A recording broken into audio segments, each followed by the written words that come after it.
Gus. Dari mana, Lip? Biasa. Duduk, Lip. Yuk. Ngapain? Ini biasa lagi baca-baca tentang Kabinet Indonesia Bersatu 2. Oh, yang Presiden SBY itu SBY, ya? iya benar. Ngomong-ngomong itu, menurut orang sih Kabinet Indonesia Bersatu 2 banyak banget masalahnya sih. Memang. Kayak pemerintahan SBY waktu periode kedua tuh kelihatan kurang tegas, cuma banyak kasus korupsi. Wah, gak bisa disimpulin secepat itu, Lip. Memang ada masalah, tapi jangan lupa di masa itu ekonomi Indonesia tumbuh sangat baik, Lip. Kita harus adil dong dalam menilai. Iya sih, orang mata soal ekonomi. Tapi kalau pejabat-pejabatnya pada korup, apa gunanya pertumbuhan ekonomi?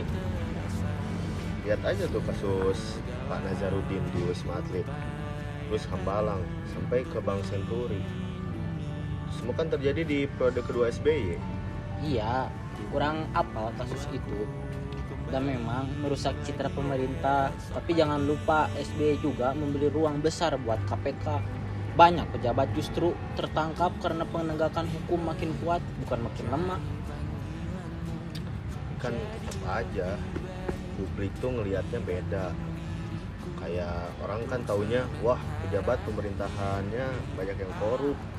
Itu kan bikin kepercayaan masyarakat turun drastis, apalagi ke Partai Demokrat. Oke, soal citra orang setuju. Tapi kalau kita lihat kebijakan pemerintahnya secara keseluruhan, banyak juga keberhasilan. Misalnya ekonomi Indonesia bisa tumbuh sampai 5-6% per tahun. Bahkan waktu dunia lagi krisis global 2008, itu prestasi besar loh buat negara yang berkembang. Iya sih, tapi kan di sisi lain rakyat tuh tetap merasa susah. Harga BBM naik, biaya hidup naik. Bahkan partai koalisi sendiri kayak PKS aja kan nolak kebijakan itu. Berarti ada yang salah dalam komunikasi politiknya kan? Iya. Nah, itu memang salah satu kekurangan kabinet ini, Lip. Koalisinya udah solid, terlalu banyak partai di dalam pemerintahan, jadinya susah buat ambil keputusan cepat. Tapi di sisi itu juga kelihatan bahwa SBY mencoba demokratis dan kompromis gitu. Karena terlalu kompromis itulah ya sering dibilang terlalu hati-hati dan lamban. Misalnya dalam kasus cicak versus buaya tuh, pemerintah kan kelihatan ragu-ragu. Ya, Padahal masyarakat butuh sikap tegas untuk melindungi KPK. ya. Kurang juga setuju soal itu. Pemerintah waktu itu memang terlihat berhati-hati banget sampai akhirnya dianggap lemah. Tapi di sisi lain gaya kepemimpinannya yang tenang itu juga bikin Indonesia stabil secara politik. Gak ada gejolak besar seperti di awal reformasi dulu, Lip. Stabil sih stabil, tapi bukan berarti tanpa masalah kan.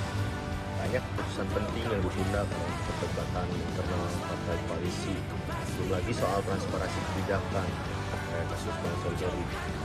Publik kan benar-benar dibuat bingung. Kurang ngerti maksudnya. Tapi jangan lupa juga di periode itu banyak program sosial yang berjalan baik seperti BOS, PKH, subsidi pendidikan itu nyata dampaknya ke masyarakat kecil, ya. Iya, program-program itu bagus sih, tapi kan buat orang itu nggak mendukung sebuah kekacauan di dalam pemerintahannya.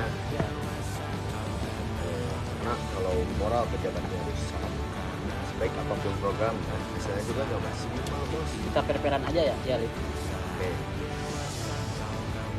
Kalau kita lihat secara objeknya, kita harus akui juga dong kelebihan kabinet ini.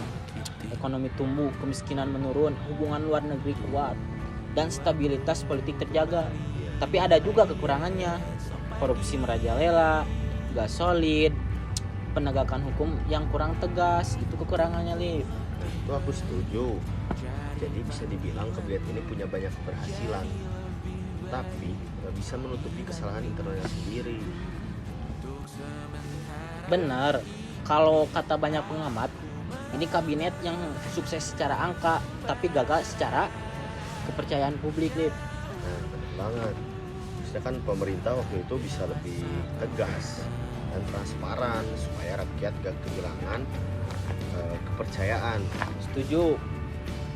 Tapi bagaimanapun juga kabinet ini tetap jadi bagian penting dari perjalanan demokrasi Indonesia. Banyak pelajaran yang bisa kita ambil, Lip.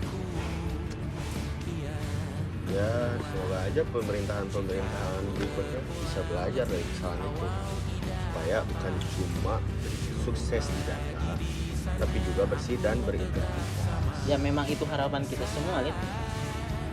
Oke, jadi bisa disimpulin kabinet Indonesia Bersatu 2 punya prestasi besar di bidang ekonomi, tapi juga banyak tersandung masalah korupsi dan politik yang gak solid.